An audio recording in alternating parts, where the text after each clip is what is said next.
किसी को क्या बताएं कितने मजबूर हैं हम, बस इतना समझ लीजिए मजदूर हैं हम।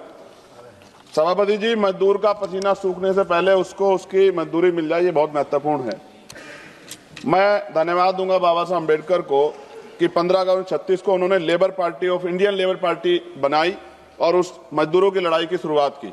1942 में वो जब लेबर मिनिस्टर थे तो 12 घंटे से घटा के 8 घंटे काम किया, महिलाओं के लिए मातृत्व लाभ दिया और लेबर के जो सामाजिक सुरक्षा थी वो दिलाने का काम किया।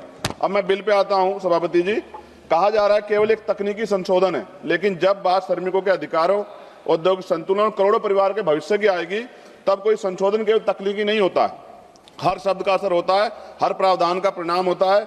महोदय, वर्ष 2020 में सरकार ने 29 श्रम कानूनों को 4 श्रम संहिताओं में समाहित किया था।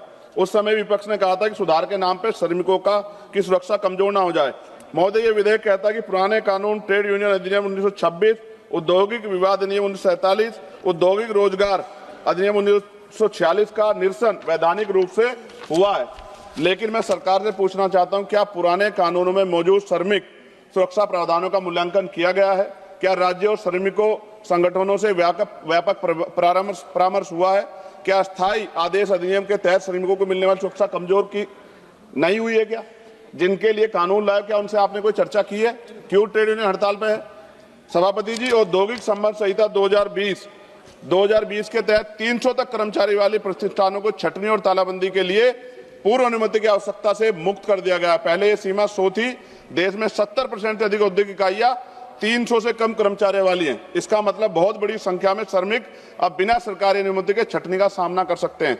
300 कर्मचारियों की सीमा के तहत यदि छटनी आसान होती है तो सबसे पहले असुरक्षित वर्ग प्रभावित होंगे, जिनमें SC, ST, OBC के श्रमिक बड़ी संख्या में।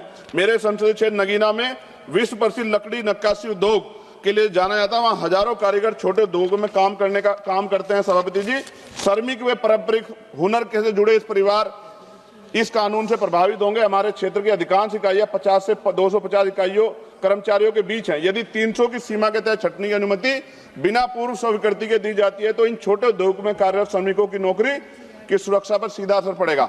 यह कानून उद्योगों को हायर और फायर की छूट देता है। सभापति महोदय, देश के औद्योगिक और असंगठित क्षेत्रों में बड़ी संख्या में SC, ST और OBC के श्रमिक कार्यरत हैं। सरकार ये सुनिश्चित करे कि औद्योगिक विवाद समाधान तंत्र, गिरवांश, रिडरसेल कमेटी और ट्रेड यूनियन संरचनाओं में इन वर्गों का पर्याप्त प्रतिनिधित्व रहेगा। रोजगार निवेश से आता है, निवेश मांग से आता है और मांग आय से आती है और आय स्थिर रोजगार से आती है। सभापति महोदय, हम सुधारों के विरोधी नहीं हैं, हम अस्पष्टता के विरोधी नहीं है, लेकिन हम ये चाहते हैं कि श्रमिकों के अधिकार सर्वोपरि हो, रोजगार सुरक्षा सुनिश्चित हो, यूनियन की स्वतंत्रता बनी रहे, राज्यों की भूमिका सम्मानित हो। नगीना के कारीगर केवल मजदूर नहीं है, वे हमारी सांस्कृतिक विरासत के संरक्षक हैं। उनके हाथों की कारीगरी भारत की पहचान है। यदि औद्योगिक कानूनों में बदलाव से उनके रोजगार में स्थिरता प्रभावित होगी तो यह केवल आर्थिक नहीं, सांस्कृतिक क्षति भी होगी। सभापति महोदय, खत्म करते हुए, यदि सरकार वास्तव में श्रम सुधार को समावेशी बनाना चाहती है तो यह सुनिश्चित करना होगा कि SC, ST और OBC श्रमिकों को सामाजिक सुरक्षा, बीमा, पेंशन और न्यूनतम वेतन का पूर्ण संरक्षण मिले। सभापति महोदय, अगर हम उनके साथ होने वाले अन्याय पे लड़ने का अधिकार ही छीन लेंगे तो फिर कैसे वो अपनी बात को कह पाएंगे? हम भी जब यहाँ में मौका नहीं मिलता है, कोई बात होती तो हम भी तो विरोध करते हैं ना। आप विरोध का अधिकार छीन के इतना समय लागू कर देंगे तो सर पूंजीपति तो मार देगा ना उनको। क्या सरकार पूंजीपतियों के बारे में सोचेगी या करोड़ों मजदूरों के जिनके कंधों से देश बना है? इसलिए मैं आपसे आग्रह करता हूं, मैं इसको अपोज करने के लिए खड़ा हुआ हूं और मैं आपके माध्यम सरकार से आग्रह करता हूं इसमें उचित संशोधन करे जिससे कि श्रमिकों का नुकसान ना हो, उनके साथ अन्याय ना हो। धन्यवाद।